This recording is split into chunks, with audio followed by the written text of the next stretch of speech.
आज का प्रातः क्लास है 14 जुलाई 1963।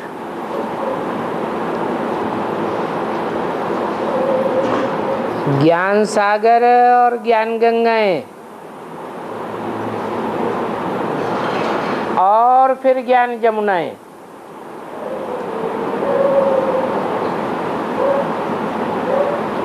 उस ज्ञान गंगा को ज्ञान गंगा तो नहीं कहा जाता, वो तो पानी की गंगा है।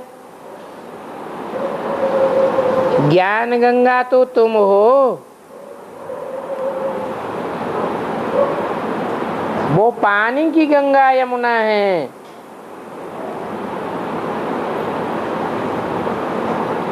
परंतु नाम अलग अलग है, गंगा यमुना।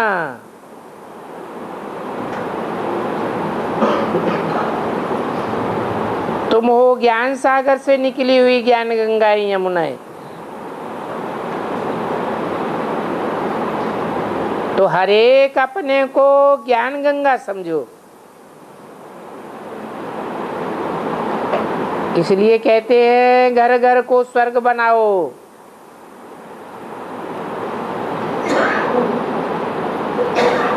तुम्हारा पियर घर और ससुर घर हर एक का अपना है। पुरुषों को भी पियर घर और ससुर घर है, तो स्त्रियों को भी है। ऐसी कन्या और माताओं को बाबा समझा रहे हैं।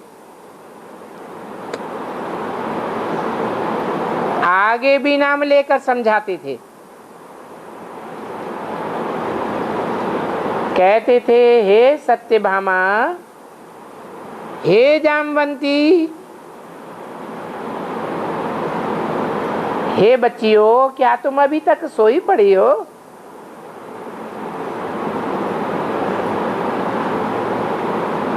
पियर घर ससुर घर वालों पर ज्ञान वर्षा क्यों नहीं करती हो?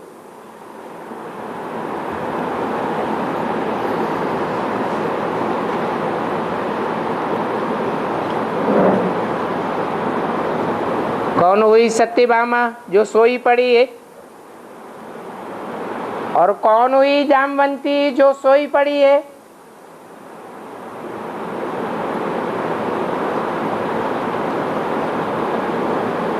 न पियर घर वालों पर ज्ञान वर्षा करती है, न ससुर घर वालों पर ज्ञान वर्षा करती है।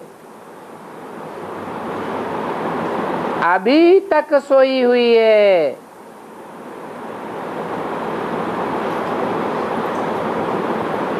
बाप कहते हैं घर घर जो नरक है वो तब स्वर्ग बनेगा जब तुम ज्ञान बरसात करेंगी।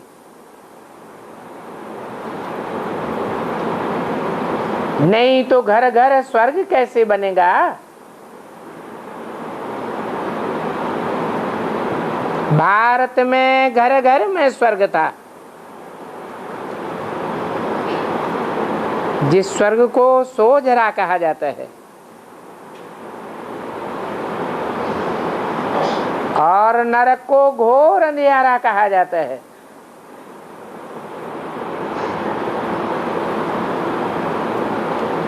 अभी तुम सोई पड़ी हो तो घोर अंधियारा हो गया है। भक्ति मार्ग में अंधियारे में मनुष्य ठोकरें खाते रहते। कितने धक्के खाते हैं।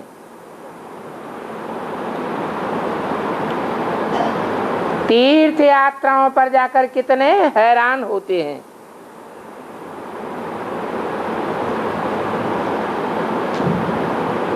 वो बेचारे गुरु गोसाई जिस्मानी पंडों के हाथ जा कर के फंस मरते हैं। देखो अभी बरसात का टाइम है, उस बरसात की बात नहीं है। उस बरसात से तो वो खेती बाड़ी होती है। ये फिर है ज्ञान अमृत की वर्षा, जिस ज्ञान अमृत की बरसात से मनुष्य से देवता बन जाते हैं।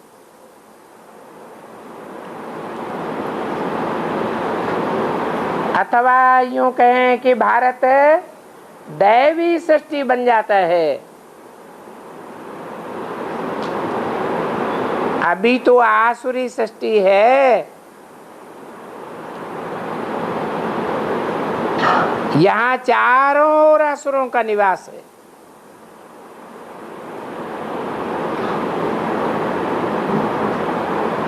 अब बताओ, असुरों का निवास किस में है?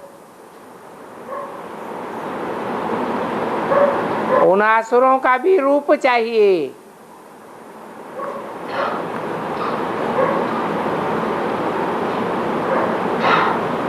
पांच विकारों ने आत्मा में निवास किया हुआ है। ये पांच विकार कोई शरीर में निवास नहीं करते हैं। आत्मा ही मैली हुई है। शरीरों के मैले होने की बात नहीं है।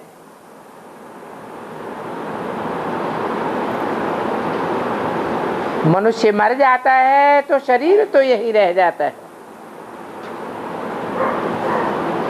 शरीर मिट्टी है, मिट्टी मिट्टी में मिल जाती है। आत्मा तो चली जाती है।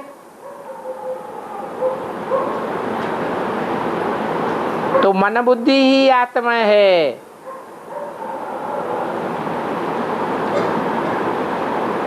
आत्मा में मन बुद्धि की शक्ति है।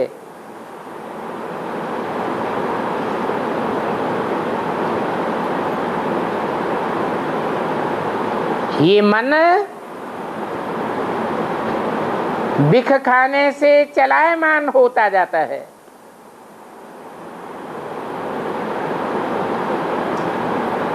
तब कहते हैं इस मन को हम शुद्ध कैसे करें?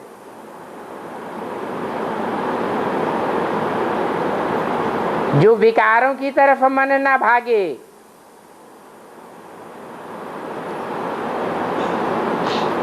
तो बाप कहते हैं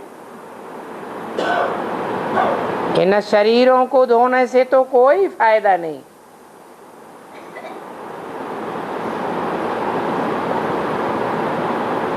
मन को ही धोया जाता है। और मन को धोया जाता है ज्ञान अमृत से।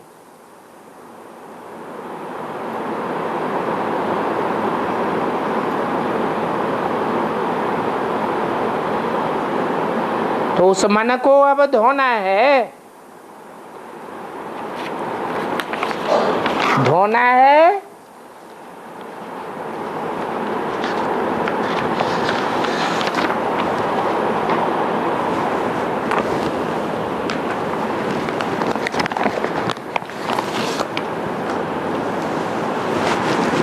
अर्थात आत्मा को शुद्ध बनाना है।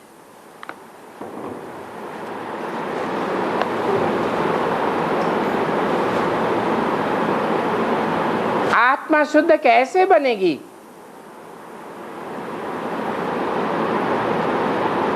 शरीर का भोजन तो स्थूल होता है।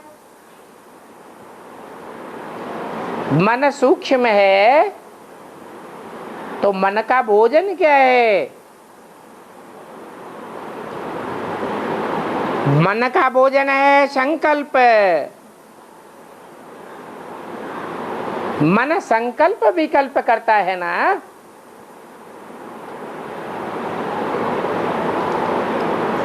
और मन के ऊपर है बुद्धि,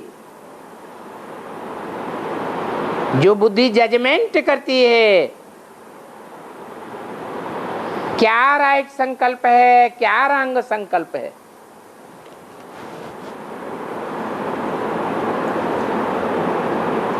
अच्छे विचार को संकल्प, और बुरे विचार को विकल्प कहा जाता है।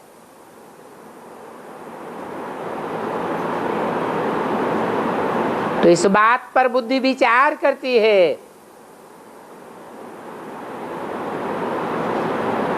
कि मन इस तरफ भागना चाहिए अथवा नहीं भागना चाहिए। इस तरह का संकल्प करना चाहिए या नहीं करना चाहिए। अभी तुम्हारी बुद्धि ने तो तय कर लिया है कि इस मन को पुरानी दुनिया की तरफ नहीं दौड़ाना है,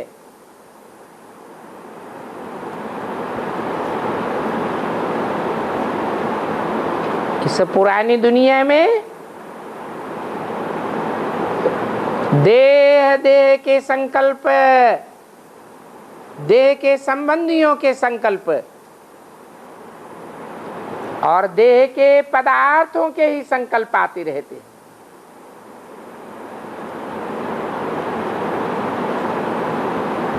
विनाशी है ना, आत्मा तो अविनाशी है। आत्मा का धाम भी अविनाशी है। तो मन को क्यों ना अविनाशी तरफ दौड़ाना चाहिए।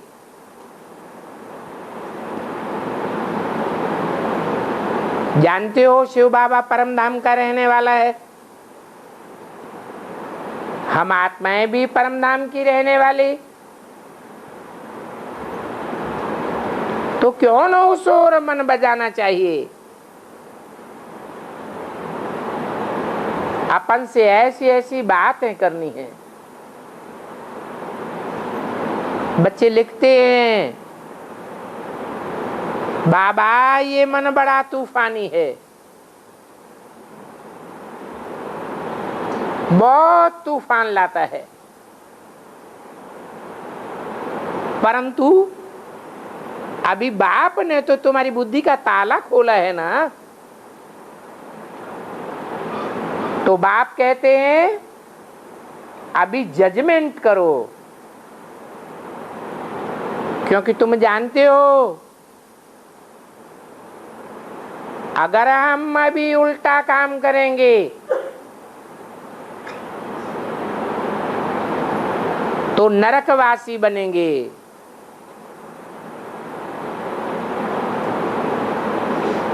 श्रीमत पर उल्टा काम करने से तुम स्वर्गवासी बनेंगे।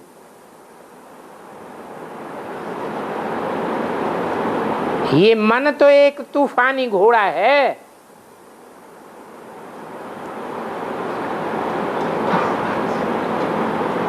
अभी बाबा ने तुम्हारी बुद्धि का ताला खोला है।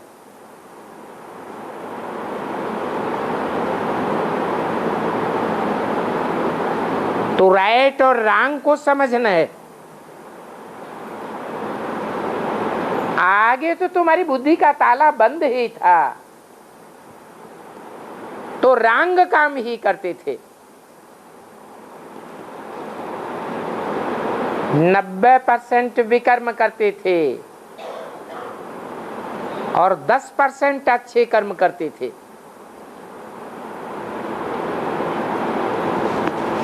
अब ये भी जानते हो कि सबसे बड़ा पाप कर्म विकर्म क्या है?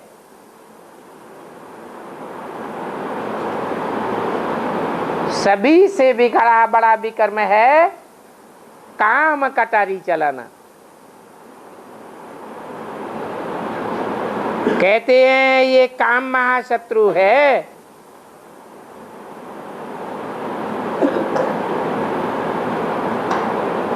इस महाशत्रु की चपेट में आकर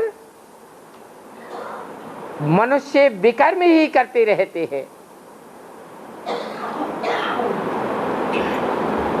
ये भी जानते हो स्वर्ग में रहते हैं देवताएं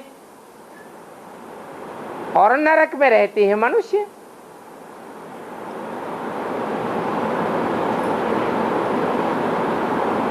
स्वर्ग तो जरूर बाप ही स्थापन करेंगे। कोई मनुष्य मात्र कितना भी पावरफुल हो, महात्मा हो, सन्यासी हो, धर्मपिता हो, कोई भी इस दुनिया में स्वर्ग स्थापन नहीं कर सके। ये स्वर्ग का वर्षा बाप से ही मिलता है।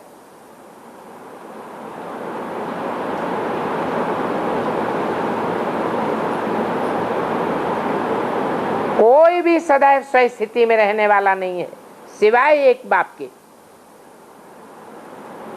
वो ही स्वर्ग का वर्षा देते हैं।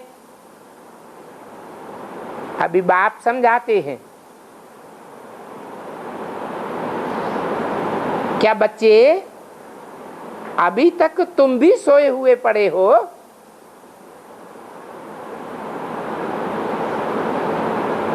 जो मम्मा बाबा कहते हैं, अर्थात अपन को बच्चा बच्ची समझते हैं,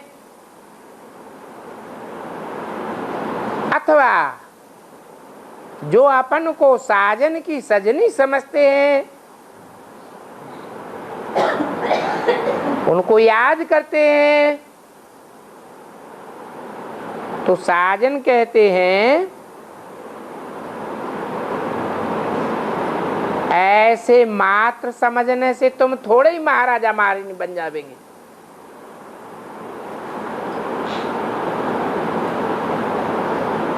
नाम लेकर कहते हैं, हे सत्यभामा, हे कर्मा देवी,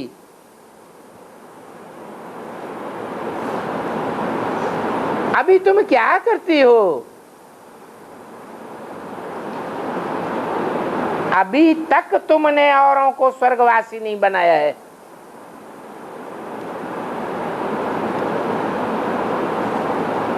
तो तुम स्वर्ग में कैसे जावेंगी?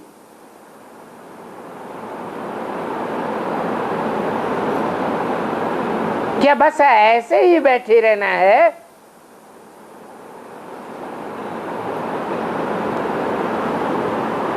कौड़ी जैसे जीवन वालों को हीरे जैसा साहूकार बनाना, ये बाप का धंधा बच्चों को भी करना चाहिए। अभी भारत को हीरे जैसा पावन बनाओ।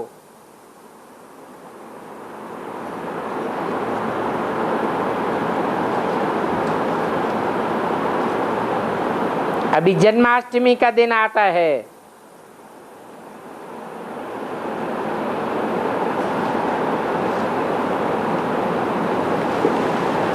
कब आता है?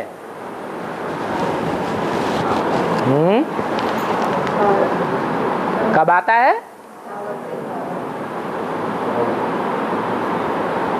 हर साल आता है।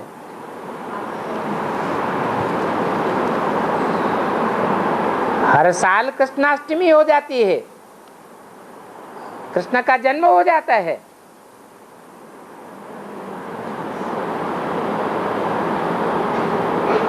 अभी ये चित्र उठाकर जाकर समझाओ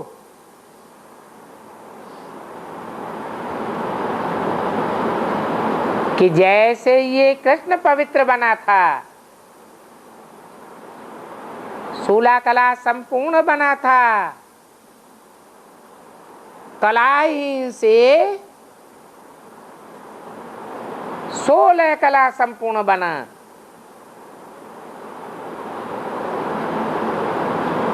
ऐसे तुमको भी पावन बनना है।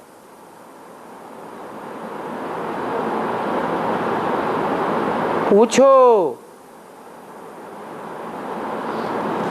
ये सतयुग का पावन कृष्ण कब ऐसा फर्स्ट क्लास प्रिंस बना? सतयुग में 16 कलाएं होती हैं, कलयुग में 9 कला। अभी कलयुग के मनुष्य कलाहीन हो गए हैं।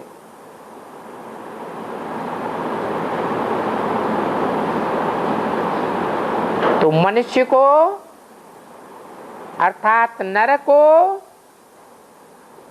नारायण जैसा बनाने के लिए भगवान बाप आते हैं।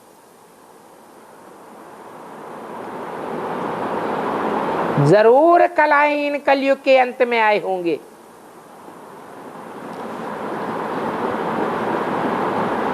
तब सतयुग में कृष्ण का जन्म हुआ होगा। कहेंगे जरूर सतयुग से आगे पतित दुनिया थी, तभी तो पतित पावन का गायन है।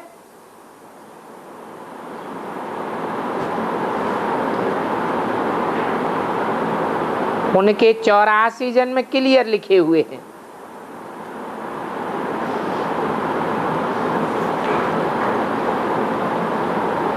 वो रामकृष्ण तो जन्म मरण के चक्र में आते हैं ना।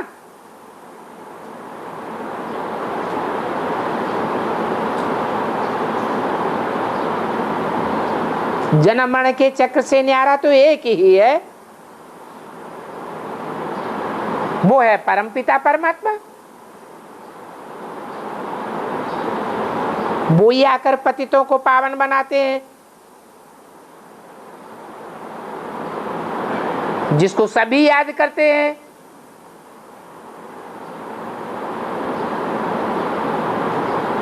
भगवान भगवान कहने से बुद्धि निराकार की तरफ चली जाती है।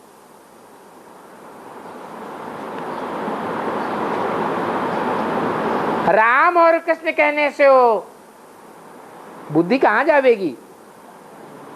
निराकार की तरफ जावेगी या साकार की तरफ जावेगी? बुद्धि साकार की ओर चली जाती है।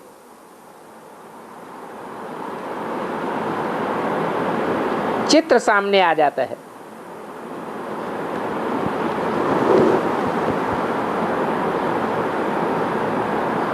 भगवान तो विचित्र है।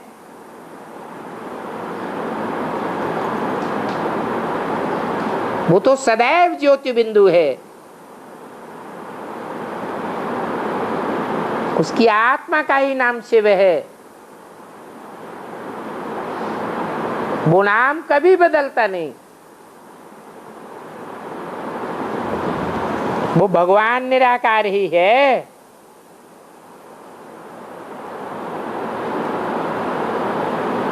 वो कभी भी गर्भ से जन्म लेकर साकार होता नहीं।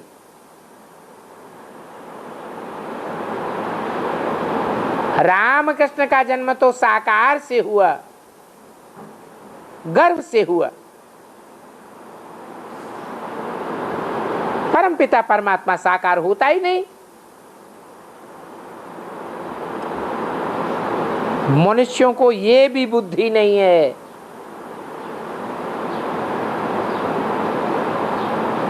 तो भगवान कहने से उनका ध्यान राम सीता की तरफ चला जाता है। राधा कृष्ण की तरफ चला जाता है। बिल्कुल बाप को भूल गए हैं। कोई कोई कहते भी हैं हम तो निराकार उपासक हैं, वो ही हम सबका मालिक है। परंतु उस मालिक का बायोग्राफी, उसका ऑक्यूपेशन तो जानना चाहिए। तो बाप समझाते हैं अभी बाप का परिचय देकर तुमको घर घर को स्वर्ग बनाना है।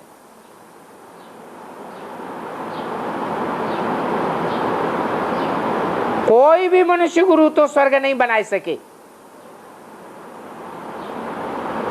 और ही दुनिया नरक बनती गई।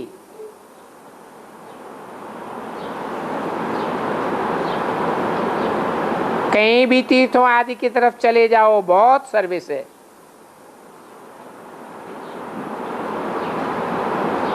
वहां कौरवों का है बड़ा झुंड और पांडवों का है छोटा झुंड।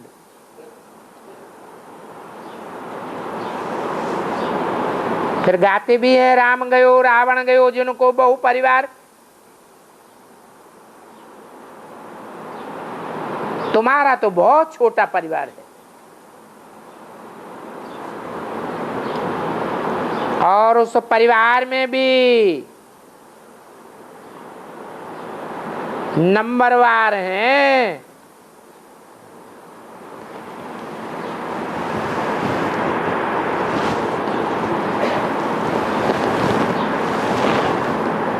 कितना छोटा परिवार है।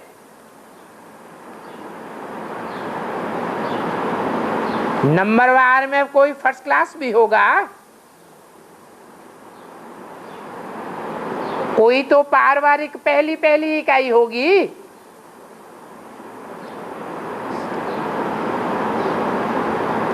कितने होंगे उसमें? है 8 तो जरूर होंगे। तो बाप कहते हैं कोई तो महाबलवान है।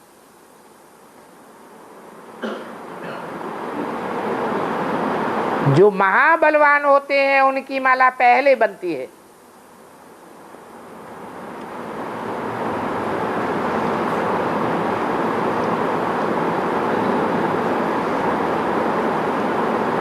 अबलाओं पर तो कितने सितम होते हैं। पति मारते हैं, छुट्टी नहीं देते हैं।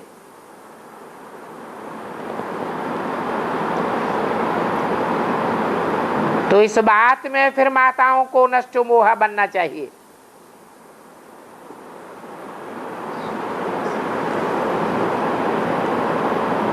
ये बात समझनी चाहिए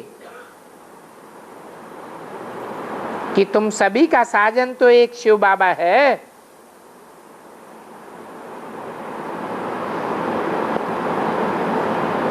सभी सीताओं का साजन एक राम है। तुम सब सीताएं हो। सब रावण की जेल में फंसी हुई हो। तो पक्का समझ लेना चाहिए कि वो ईश्वर गुरु सब कुछ है। भक्ति मार्ग में वो लोग फिर उस पति को गुरु कह देते हैं। वो ही परमेश्वर है, गुरु ईश्वर सब कुछ है।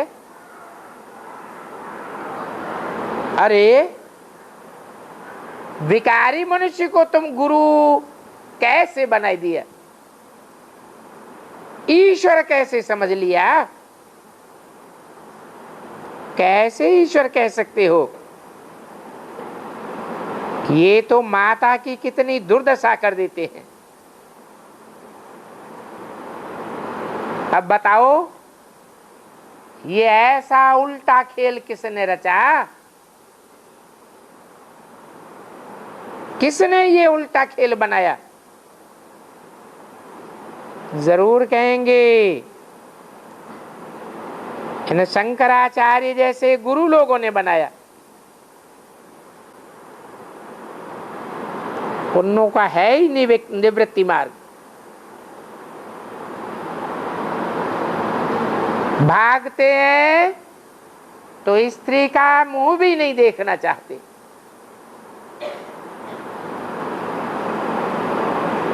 अब कंट्रास्ट करो, वो तो मुंह भी नहीं देखना चाहते। मुंह देखने से ही समझते हम फंस जाएंगे। तो कंट्रास्ट करो, वो है शंकराचार्य और ये है शिवाचार्य। वो स्त्री को देखने से ही कितने भयभीत हो जाते।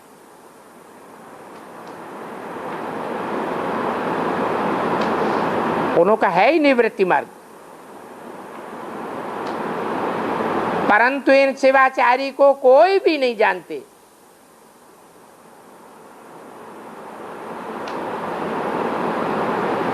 क्योंकि भक्ति मार्ग में भगवान वाच फिर कृष्ण को कह दिया,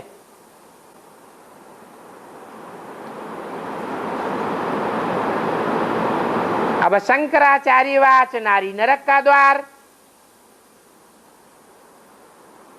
और शिवाचार्य वाच नारी स्वर्ग का द्वार।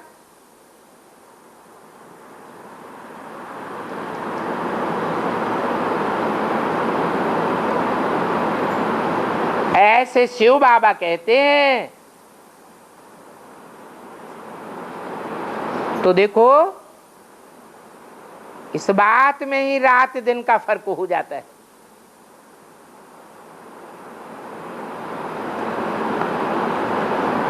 तो अब शक्तियों को खड़ा होना चाहिए।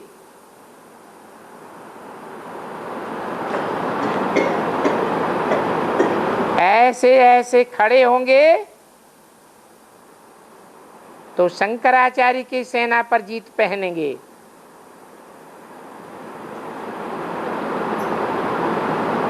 ऐसे थोड़े ही कि घर में चुप बैठने से जीत हो जाएगी। किससे बोला? क्या नाम दिया शक्तियों का? खास सत्यभामा का नाम दिया, जामवंती का नाम दिया, कर्मा देवी का नाम दिया।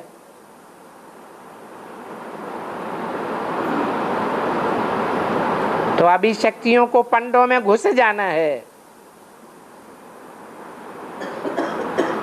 उनके झुंडों में घुस जाओ, उनको समझाना है। परंतु इसमें हिम्मत चाहिए ना। माताएं बंधन में बंधी रहती है,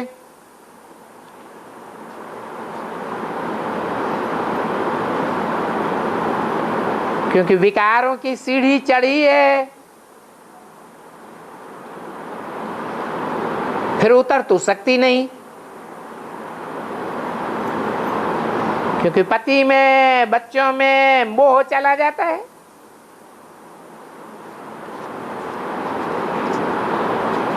ये मोह तो हो गई अज्ञान की बात। अभी जो ज्ञानवान स्त्रियां बनेंगी वो तो कहेंगी बच्चा अगर सपूत न बने, स्वर्गवासी न बने, तो इससे तो मुआ बच्चा भला।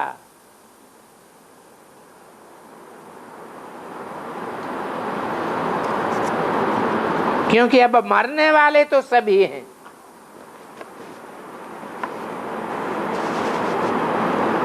जो पवित्र नहीं बनेंगे उनको मरना पड़ेगा। शरीर छोड़ना माना मरना।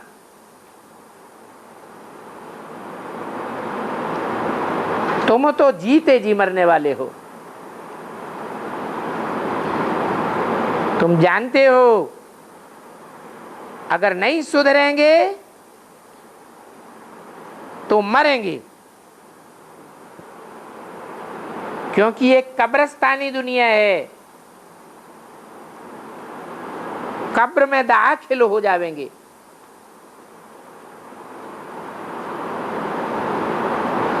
और अनगिनत मरेंगे।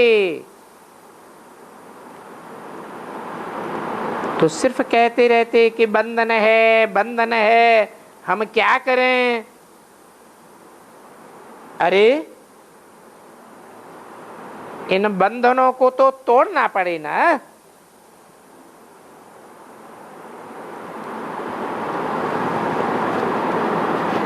कोई भी हालत में उनको समझाना है। हमको तो ईश्वरीय सेवा में जाना ही है।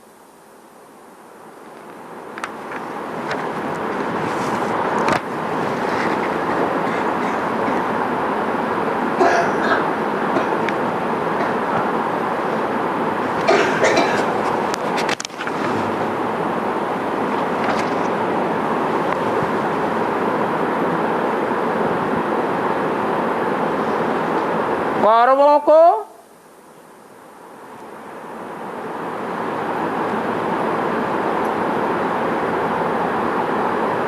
माइयों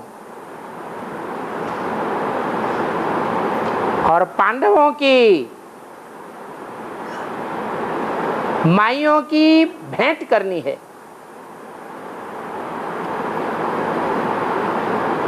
कौन कौरवों की माइयां हैं और कौन पांडवों की माइयां हैं?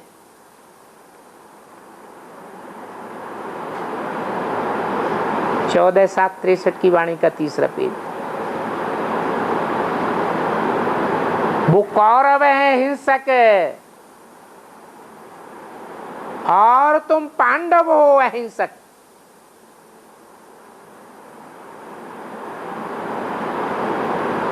वो है डबल अहिंसक।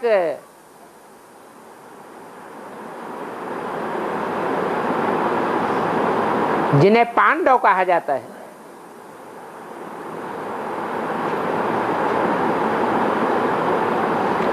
तुम्हारी शिव शक्ति पांडव सेना है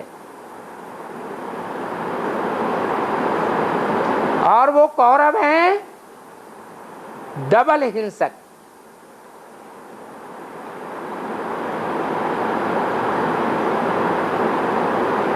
वो कौरवों की माइयां कितनी फुर्त बन गई हैं, कितना बाहर जाकर के बड़े बड़े मजमुओं में लेक्चर्स झाड़ती हैं।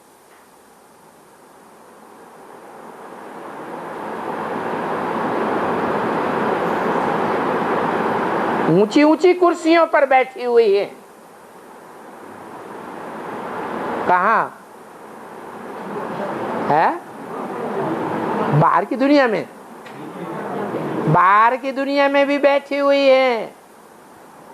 हिंदुस्तान की राष्ट्रपति कौन है?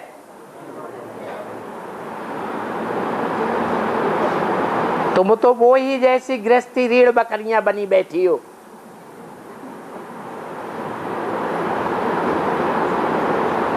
अभी तो ज्ञान और योग बल से समझाना है ना। बंधन बंधन करते करते ही मर जाएंगी।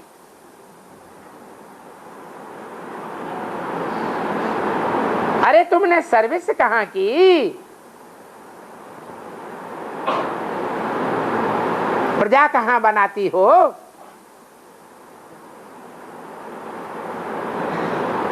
जो कांटे हैं उनको कली बनाना है, तब तो फिर कली से फूल बनेंगे।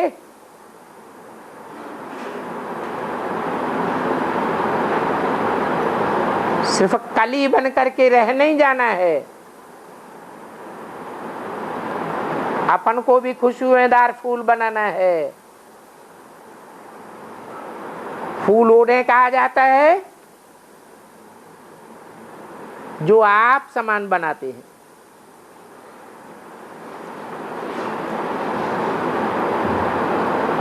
नहीं तो कली तो कहां भी मुरझा जाएगी। तूफानों में कलियां टूट पड़ती हैं। ज्ञान और योग में रहेंगे तो तुम खिले हुए फूल बन जाएंगे। और अभी तूफान तो बहुत आने वाले हैं। माया के तूफान, नेचुरल कैलेमिटीज के तूफान। उन तूफानों में छोटी छोटी कलियां तो ठहर ही नहीं सकेंगी।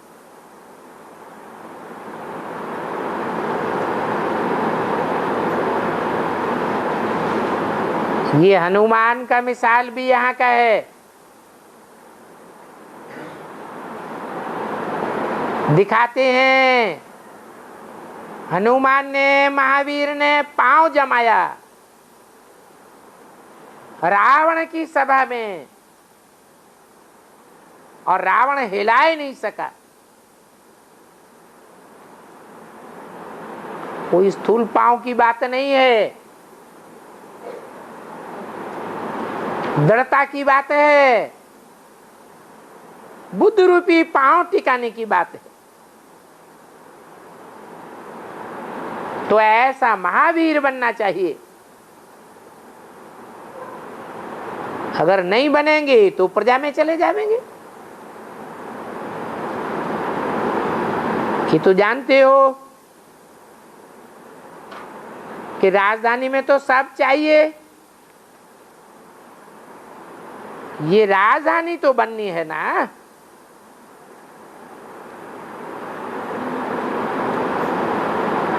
या इस दुनिया में भी वो कौरव लोग अपनी राजधानी समझते हैं।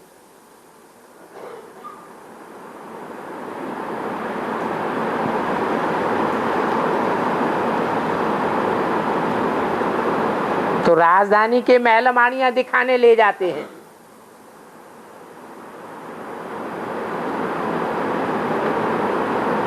चलो माउंट आबू,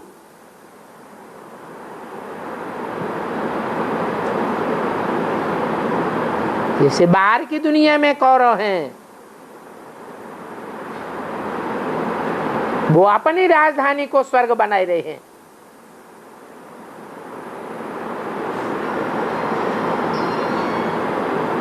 फिर बेचारी प्रजा देखती रह जाती है, इनको कितने सुख हैं, कितने बड़े बड़े मकान महल माड़ियां हैं।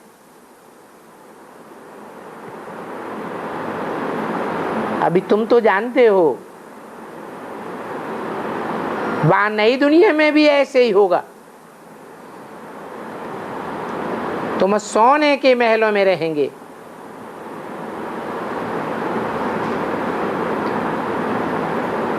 तो ऐसे ना हो कि वहां भी तुमको कहना पड़े ये कितने साहूकार हैं और हम कितने गरीब हैं।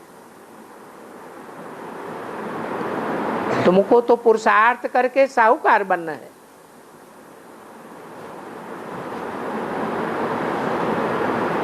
पति छुट्टी नहीं देता है, मारता है। ये तो जानते हो असुरों ने अत्याचार किए हैं। ये सभी असुर दुर्योधन दुशासन है। सब एक दूसरे को नगन करने वाले हैं। अभी तुम बच्चे जानते हो कि अभी तो देवता धर्म की स्थापना हो रही है।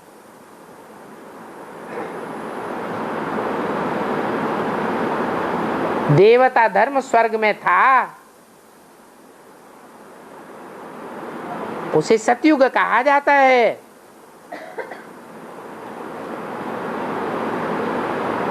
वो फिर द्वापर में गीता को ले गए हैं।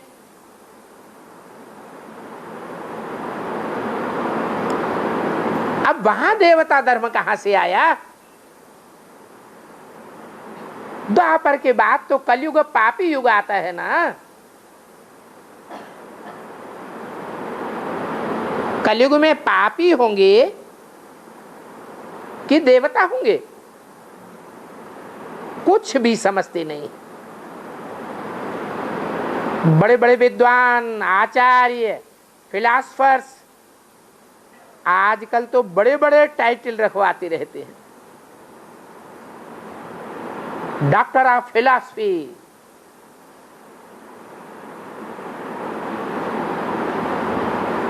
और फिलॉसफी कुछ भी नहीं जानते।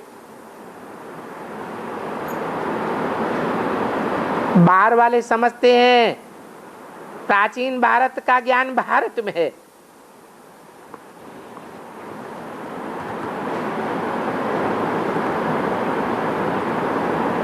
अभी बाप कहते हैं विद्वान आचार्य जैसे ठग तो कोई भी नहीं है।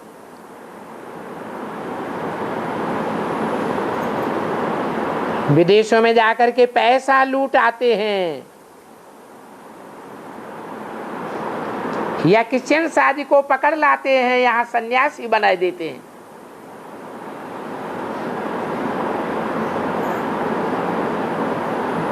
परंतु हेवनली अवार्ड में तो कोई भी नहीं ले जा सकते।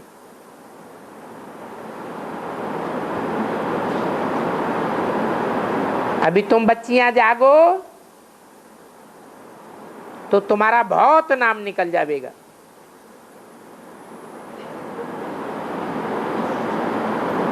कौन सी बच्चियों से बात की?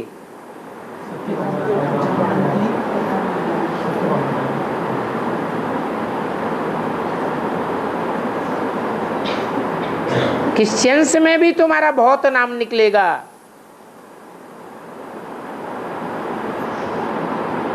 उनको बोलो ये नॉलेज हमको गॉड फादर ने दी है। वो गॉड फादर आया हुआ है और भारत में ही आया हुआ है। भारत में ही शिव की जयंती मनाई जाती है। अभी शिव ने जन्म लिया है,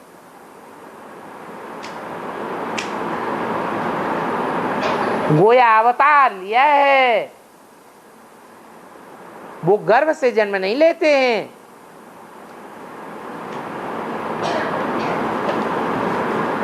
तो बोलना चाहिए कि शिव जयंती ही राइट अक्षर है।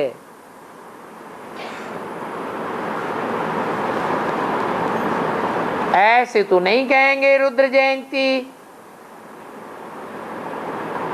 अथवा सोमनाथ जयंती।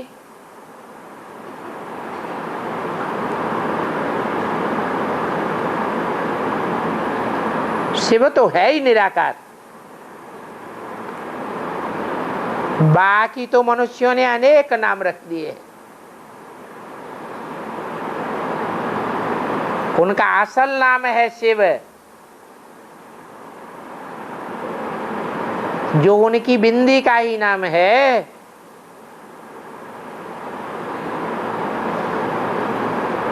और जरूर उनका दिव्य जन्म हुआ है, परंतु वो दिव्य जन्म कैसे हुआ है वो कोई भी नहीं जानते। बस गीता में एक अक्षर, एक शब्द लिख दिया है, प्रवेश तुम। मैं प्रवेश करने योग्य हूं। अब प्रवेश किया है या नहीं किया है या कब किया है कोई भी नहीं जानते। तो अब शिव बाबा खुद आकर बतलाते हैं कि पहले भी हमने ऐसे ऐसे जन्म लिया था।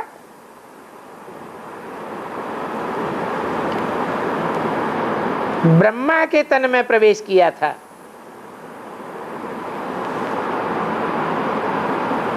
गाया हुआ भी है, ब्रह्मा द्वारा नई सृष्टि की स्थापना।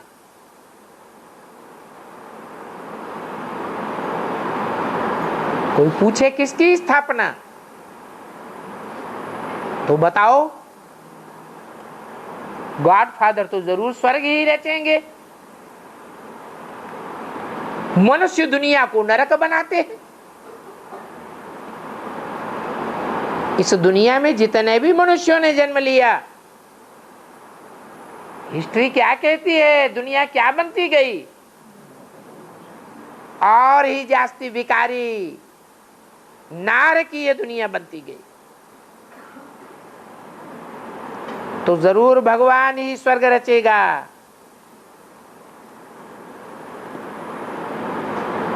भगवान कोई नरक तो नहीं रचेगा।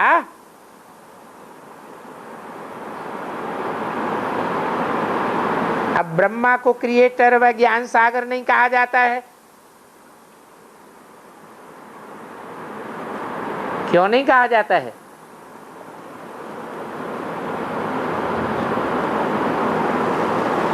ब्रह्मा स्वयं क्रिएटर है या क्रिएशन है? क्रिएशन है। क्रिएटर तो एक ही बाप है, वो ही ज्ञान का सागर है। उसने आकर के ब्रह्मा द्वारा स्वर्ग रचा है।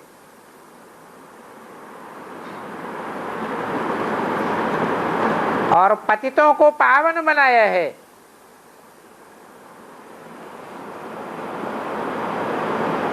अब ब्रह्मा कौन सा?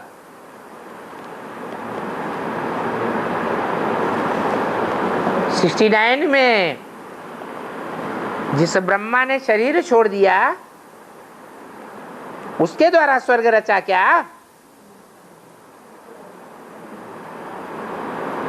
अभी ब्रह्मा का चित्र दिखाते हैं, भक्ति मार्ग में दिखाते हैं, विष्णु की नाभि से निकला।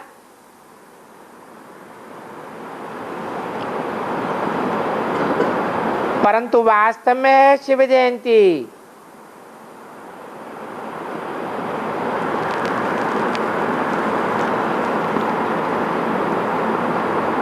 तो शिव से ब्रह्मा निकलता है।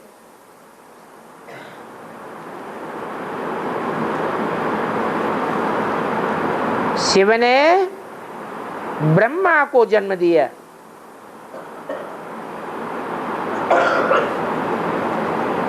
बाकी विष्णु के नाभि से तो निकलता नहीं।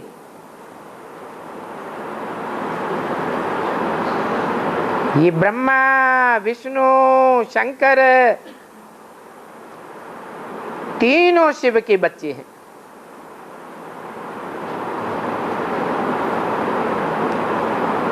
शिव को न जानने के कारण विष्णु की नाभि से दिखाई दिए।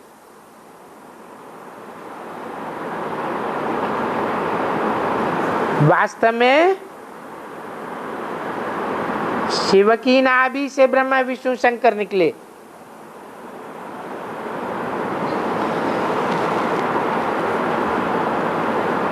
और ब्रह्मा से तो स्थापना हुई, तो ब्रह्मा द्वारा कोई नरक की स्थापना थोड़ी ही करेंगे।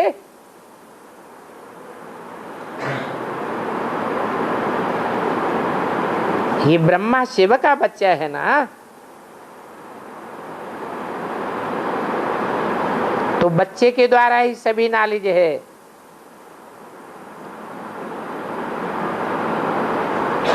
सभी नॉलेज है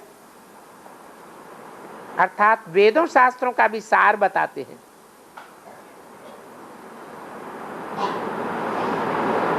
कहते हैं अभी जज करो कि ब्रह्मा, विष्णु, शंकर मेरे बच्चे ठहरे ना, तो नाभि की तो बात ही नहीं। मैंने कैसे रचा है सो भी समझाता हूं। ब्रह्मा के मुख द्वारा ब्राह्मण रचे, तो मुख द्वारा रचे न कि नाभि द्वारा रचे। बच्चे गोद में लेते हैं ना, तो जरूर वो बच्चे मुखवंशावली ठहरे। नाभि अर्थात पेट से।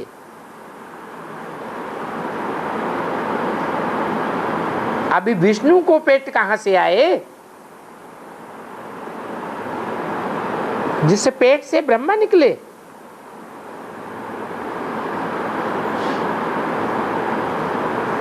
कितनी मूर्खता है। अभी बाबा ने ज्ञान दिया है तो समझते हैं कि हम तो अति मूर्ख थे।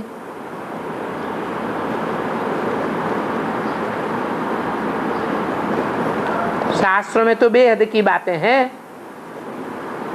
उन्होंने स्थूल पेट समझ लिया है।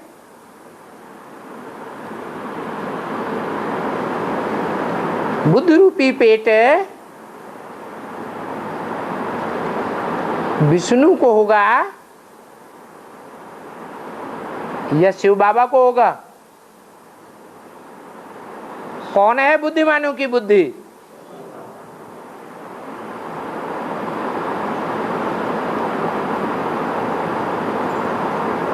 चित्रों आदि में भी बिल्कुल नॉनसेंस लगाई दिया है।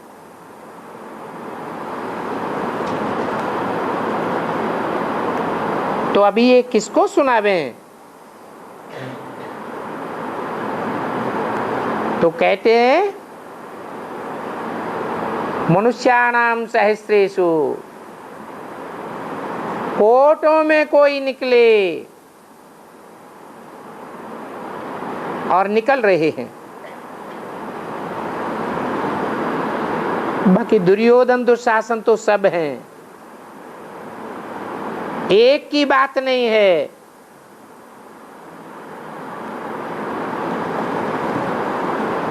एक अर्जुन या एक संजय की बात नहीं है।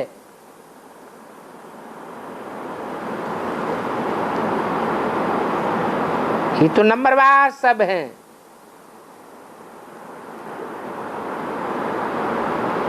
सब दुर्योधन दुशासन अंधे की औलाद अंधे। अच्छा, समझो प्रधानमंत्री को ज्ञान देते हैं, परंतु वो प्रधानमंत्री क्या करेंगे?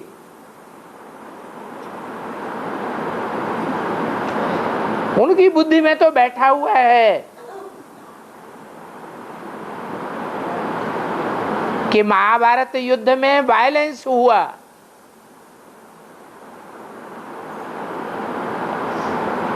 अभी वायलेंस होगा तो शहर को बचाना है, राजधानी को बचाना है। ये करना है, वो करना है। अभी तुम्हारे ऊपर तो वो पहाड़ नहीं है। तुम तो जानते हो कि कोई हिंसा की युद्ध की बात है ही नहीं, तो तुम अबलाएं कुब्जाएं कैसे उठाती हो? वो तुम ही जानो। तो तुम सिर्फ समझाओ कि अभी तो कलयुग है। सतयुग में लक्ष्मी नारायण का राज्य था, तो वो सतयुग में लक्ष्मी नारायण का राज्य कहां से आया? उन लक्ष्मी नारायण को लक्ष्मी नारायण किसने बनाया? कब बनाया?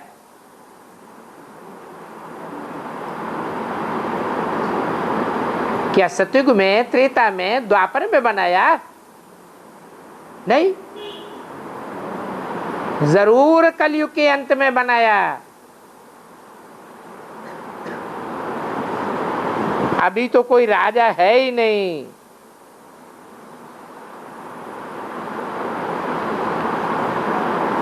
कौरवों के राज्य में राजा का राज्य नहीं हो सकता। इनके बाद में तुम्हारा राज्य होगा। गायन है यादव, कौरव, पांडव।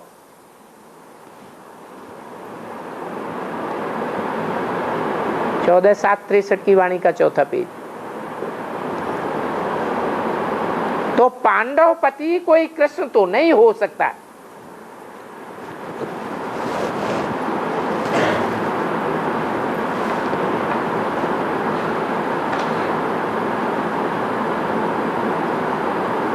पांडवों का पति कृष्ण कैसे कह दिया है?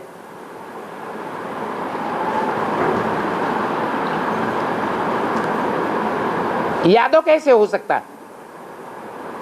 वो यादव पति था या पांडव पति था? यादवों के ऊपर राज्य दिखाते हैं। अभी बाप कहते हैं कि सतयुग के खुशनुमा कृष्ण को तो साफ पहचान लेंगे।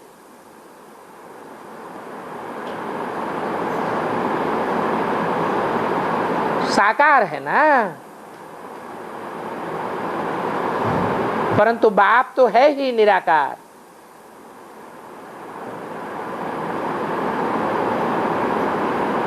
कितना छोटा है।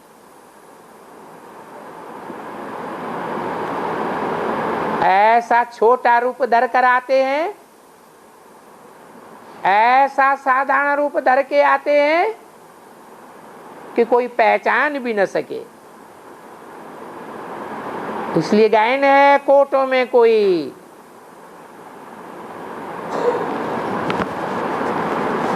वो निराकार बाप ही ज्ञान का सागर है। ओम शांति।